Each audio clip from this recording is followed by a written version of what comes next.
providing more analysis about the most recent updates concerning the EU-Japan summit and its implications. Joining us from Paris is Mr. Meher Nicolas Frzili, former World Bank advisor and director of the EU ASEAN Center, and Dr. Majid Boudin, international law professor. Welcome and a warm welcome to Think Tank, and it's always a pleasure to have you both with us. Mr. Frzili, how does the EU-Japan Competitiveness Alliance, especially on rare earths, joint procurement, strategically position Europe and Japan to counterbalance China's market dominance, and what are the realistic and economic hurdles in achieving this technological sovereignty? I'm delighted to join you today. To make a long story short, and I don't want to sound cynical, but I think that alliance amounts to nothing. Nothing, because it's a bit like a big party, and you have a guest arriving at your home at the very end when the party is over. Ursula von der Leyen and Antonio Costa's trip to Tokyo, completely irrelevant and even ridiculous. First, Sunday night, we got the result of the upper house chamber election in Japan, which were a disaster for the ruling party. It's called the Liberal, the party of Prime Minister Shigeru Ishiba is called the Liberal Democratic Party. It's a center-right, technocratic, elitist party, pro-NATO, so pro-NATO, pro-EU, etc. And that party got completely hammered by Japanese voters 2 days ago, both on the right and on the left. So that party is completely crushed. It's the lowest result they got since the year 1946. That's a long time.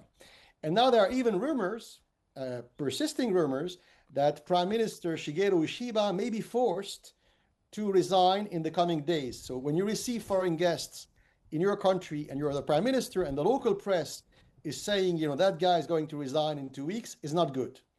But something more profound happened today. Earlier today in the morning Asian and European time today, it happened yesterday at 11 p.m. or midnight American time. Prime Minister Shigeru Ishiba agreed to all the terms which Trump had been trying to impose on him for the past 4 months. And why did he agree earlier today? Because there is a deadline coming on August 1st, and the Japanese panicked. So after 3.5 months of tough negotiations and hesitations, the Japanese agreed to everything which Trump demanded, including in writing, in the name of the Japanese government, in the name of the Japanese people, in writing, the Prime Minister of Japan agreed that Japanese private sector companies would invest in the next 2-3 years $600 billion of additional money to build factories, not in Japan, to build factories in Oklahoma, Ohio, Kentucky, New York, and create new jobs, not in their own country, but in a foreign country called the US. And they agreed to all that earlier today. So the poor Europeans, poor Ursula von der Leyen and poor Antonio Costa, they're arriving in Tokyo today, and there's nothing left to negotiate. I'll be back again to you, sir, to ask you more, but Dr. Boudin, how does the timing of the EU leaders choosing Tokyo over Beijing as their first summit signal a shift in European foreign economic policy, especially with reportedly low expectations for the upcoming China talks? And of course, I don't know, sir, whether you heard Mr. Frzili when he said, and he discussed that yesterday there was a deal between U.S. Donald Trump that already took place. Pair upon what Mr. Frzili said, what is your answer? Well, all these schedules are known before. And in geostrategical talks, like what's going on now, you have a chess game where the play is known and where you have to move according to what's going on the table. So the EU knew very well that the Trump administration is going into a deal with Japan. They know that they will be going in a deal with the US administration in the coming days before the 1st of August. And they know what's going on between the US and China, between the EU and China, between Japan and China. And so all this is known. So, sir, do you agree with Mr. Ferzili? Well, what we have to say now is that this is a component of the discussion. They know what's going on, and the EU is playing a good role today, and they will have a profitable deal for both sides. Why? The Trump administration knew that the Japanese government is beaten in the elections in a high dimension, but this happens. But the government is committing. The state of Japan is not committing the party who is ruling, and whatever the parties alternance and changes, Japan is committed by the acts of its government today. So even if unless the government is even if the government is overthrown, or we can see different prime ministers coming succeeding to each other, the government of Japan is committing Japan. And this is what we call the continuity of the state. The continuity of Japan is taken into account by Trump. He made a deal with them, and the deal is binding on Japan. The European Union is now negotiating to have a deal with Japan. And it will Mr. Boudin, just to make things clear, Mr. Ferzili said that a $600 billion deal was signed yesterday with the United States at 11 p.m. The United States local time, and that this is taking place now, and this is what he said, his narrative. It's nothing. You say, Mr. Boudin, from your own perspective, that this is another deal, or do I misunderstand what you're saying at this point? It's a different deal. They have a deal with Mr. Ferzili, is this a different deal?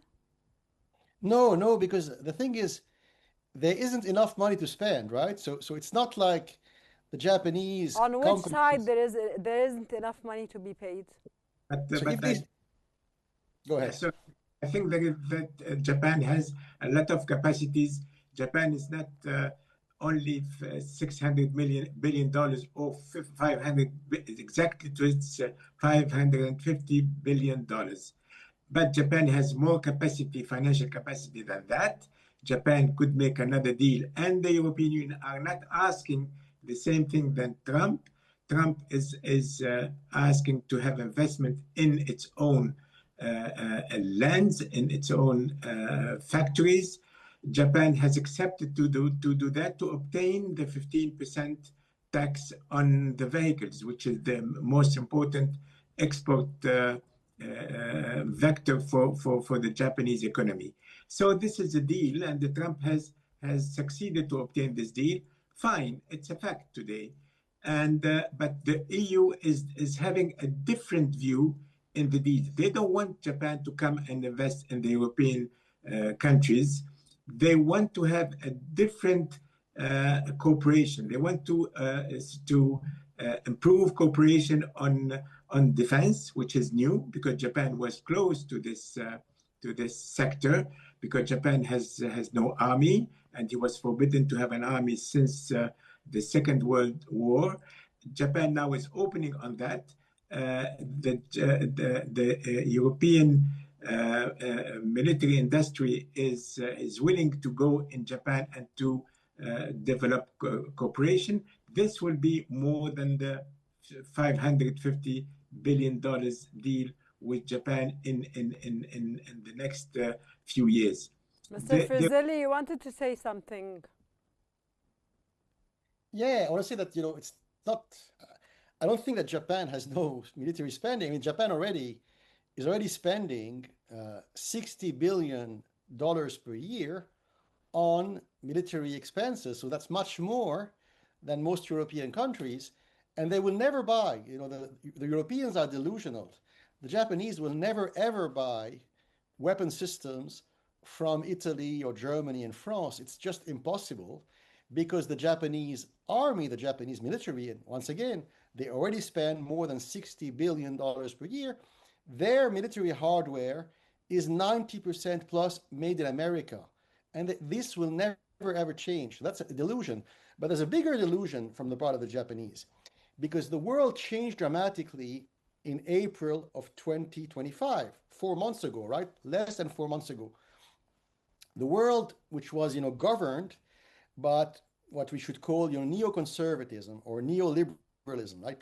From the fall, from the fall of the Berlin Wall and the illegal attack by the United States on Baghdad in the year 1990, right? So from 1990 until this year, the world was very much NATO's world. It was a neoconservative, NATO-dominated world.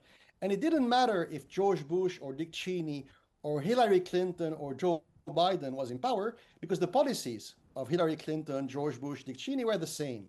And even Trump, in his first presidency 8 years ago, even Trump was unable to rejig and transform America's national, domestic, and foreign policies because the Republican Party 8 years ago, was hostile to Trump. Today, it's a completely different world. The world changed. We entered a new era dominated by a gigantic race, the Chinese-American new great game. And that is what defined the world's economy, the world's strategy, the world's whatever. And that world is... Why did we suddenly enter into this Chinese-American game, sir? Why? Since U.S. President Donald Trump took office and this game started, why? Because the ideology in which Antonio Costa, Ursula von der Leyen, Emmanuel Macron, and Shigeru Ishiba believe in was already dying slowly. So that ideology called, globalization, neoconservatism was already weak and dying. And so what Trump did 3-4 months ago, he gave it, the final stab in the back to kill it. And so now the world is governed by a completely different kind of thinking called neoliberalism.